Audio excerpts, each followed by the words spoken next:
वबरकातुहू। उम्मीद रखती हूँ सब खैरियत से होंगे। तो अज़ान के बाद जो हमारी दुआएं शुरू थी, तो आज हम आगे, क्योंकि नफ्स नामराद दुश्मन है और उसके बाद शैतान, जब नफ्स से हमारा मकारा वो नाकाम हो जाता है तो फिर शैतान भी कामयाब हो जाता है।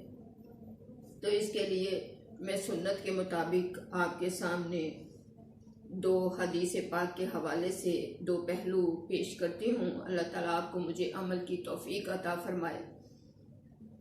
हाँ जी, ना समझ आए तो आप मुझे अलग मैसेज कर दीजिएगा, मैं इनकी कॉपी आपको भेज दूँगी। आऊज़ु बिल्लाहि मिनश शैतानिर रजीम, बिस्मिल्लाहिर रहमानिर रहीम। अल्लाहुम्मा आति नफ्सी तक़वाहा। ऐ अल्लाह तू मेरे नफ्स को परहेजगारी अता फरमा। वज़क्कीहा, और इसको पाक साफ कर दे।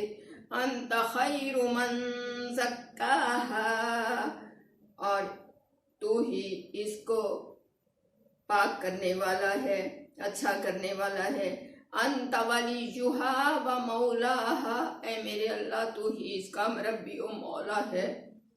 आमीन। फजर की अजान सुन के पहले इस्तगफार जितने भी आते हैं, अपने वालिदैन के लिए भी इस्तगफार जो मैंने छोड़ा है, उसके बाद फिर आप इसको गिनती में, यानी 3 हाथ हमारे पूरे हो जाएंगे, 5-10 मिनट लगेंगे।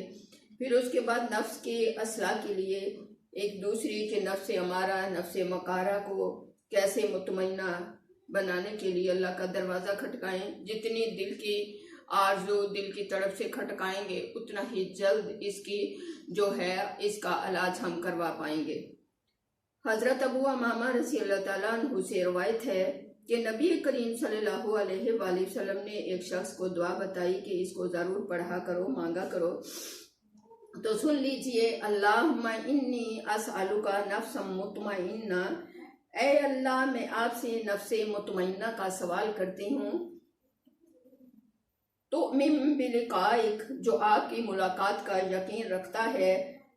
वतरज़ा बिक़ज़ाइक, और आपके फैसलों पर राजी हो। वतक़नऊ बिअताइक, और आपकी अताअत पर कनात करता हो। तफसीर अनवारुल बयान, इसका सफ़ा 629 है, जिल्द नंबर 5 है। अल्लाह ताला आपको मुझे तकवा की बरकत नसीब फरमाए। तो मेरी अजीज बहनों बेटियों, तकवा एक बहुत बड़ी नेमत है। तकवा के मानी है, इस वीडियो का पॉइंट तकवा के हसूल के लिए चंद दुआएं हैं। तो तकवा एक बहुत बड़ी नेमत है। तकवा का मानी अल्लाह तबारक व तआला की नाराज़गी और इसके अजाब का खौफ ऐसा दिल में बैठ जाए कि गुनाह करना मुश्किल हो, खुद भी गुनाह से वहशत हो, और किसी मुसलमान को गुनाह में मुब्तला देखकर दिल कुढ़े, गम ज़्यादा हो, आंसू बहें। और इस तकवा की नेमत पर अल्लाह तबारक व तआला ने बहुत ही बड़ी वैद फरमाई है। कुरान की करीम के 28वें पारे में सूरत तलाक की आयत नंबर जो है वो 2 और 3, उसमें अल्लाह तबारक व तआला इरशाद फरमाते हैं, वमन यत्तक़िल्लाह यजअल लहू मख़रजा व यरज़ुक़हु मिन हैसु ला यहतसिब वमन यतवक्कल अलल्लाहि फहुव हस्बुहु इन्नल्लाह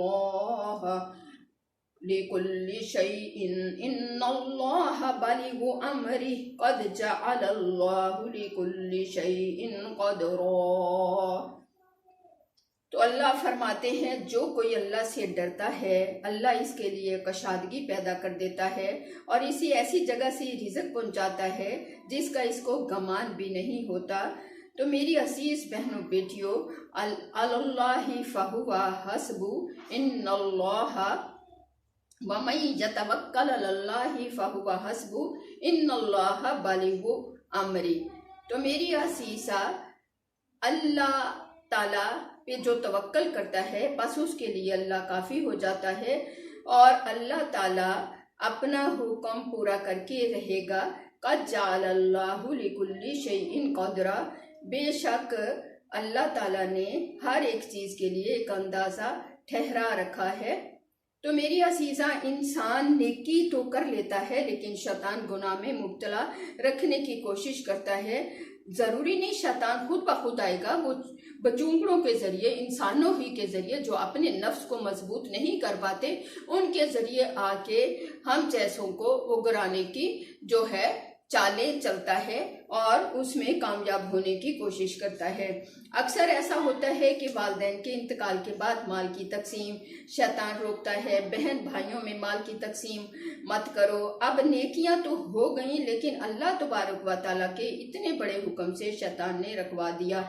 इसी तरह उस्ताद बच्चों की इस्लाह करता है, बच्चों के अच्छे पहलू बताता है, लेकिन बच्चे ऐसे जहालत में डूबे हुए हैं आज के वक्त के कि वो उस्ताद की बात उनके सर के ऊपर से बैक साइड पे फेंक देते हैं और अपने नामा अमाल को दाएं हाथ में लाने की कोशिश में नहीं होते कि बाएं हाथ में और पीठ के पीछे से दिए जाएं, क्योंकि उनकी माओ ने उन्हें 13-14 साल में कोई तरबियत, क्योंकि उनको दीन का इल्म नहीं, और आगे से आगे नस्लें यूं ही तबाह होती नजर आ रही हैं। अफसोस होता है कि ऐसे बच्चों को जिनके ऊपर दीन की कोई बात भी असर नहीं करती और वो अपने दिल और दिमाग से टस से मस नहीं होते, और वो अगले बंदे को जो उनकी इस्लाह के लिए लगा हुआ होता है उसके लिए इस कदर तकलीफ का जरिया बनते हैं। तो मेरी अजीज बहनों बेटियों, इसी तरह पहली आइडियो में मैंने आपको बताया कि ईमान देखना है तो फ़लस्तीन की ज़मीन में, क्योंकि वहाँ इतने अंबिया कराम और मेरे नबी सल्लल्लाहु अलैहि वसल्लम ने फरमा दिया कि दीन और ईमान और अमल मिलेगा तो वहाँ से मिलेगा जब हर जगह से दिलों से दिमागों से ईमान मिट जाएगा, कैफियतें मांद पड़ जाएंगी, धुंधली हो जाएंगी। तो आपने ईमान देखना हो तो फलस्तीन की जमीन में देखिएगा। तो मेरी असीसा, इसी तरह कर्ज लेकर वापस अदा ना करना, ये भी बड़ा गुनाह शैतान करवा देता है। उस्ताद का कहना ना मानना शैतान बड़ा गुनाह करवाता है। माँ बाप की जो तरबियत से नहीं मिल चुका, माँ बाप की गलत बात को फौरी फॉलो करना और दीन के लिए जो है इस्तकामत ना रखना, ये सारे बड़े बड़े गुनाह शैतान करवा रहा होता है। फजूल खर्ची, वक़्त का ज़िया, ये सारे बड़े बड़े गुनाह हैं जो शैतान हमें नाकामी की तरफ ले जाता है और हमें इसकी परवाह भी नहीं होती। और बेपर्दा औरतों का बाहर फिरना, तो मेरी अजीज़ा ये सब तकवा ही की दौलत से हासिल होगा। लिहाजा हम सब मुसलमानों को जो दुआएं मैंने आपको पहले छोड़ी, हमें इनको अजान सुबह शाम फजर की अजान के बाद, मगरिब और इशा के बाद अल्लाह ताला हमें दिल से अपने रब से लेने के में कामयाब कर दे। आमीन या रब्बुल आलमीन। व आखिरु दावाना इन्नल हम्दुलिल्लाहि रब्बिल आलमीन।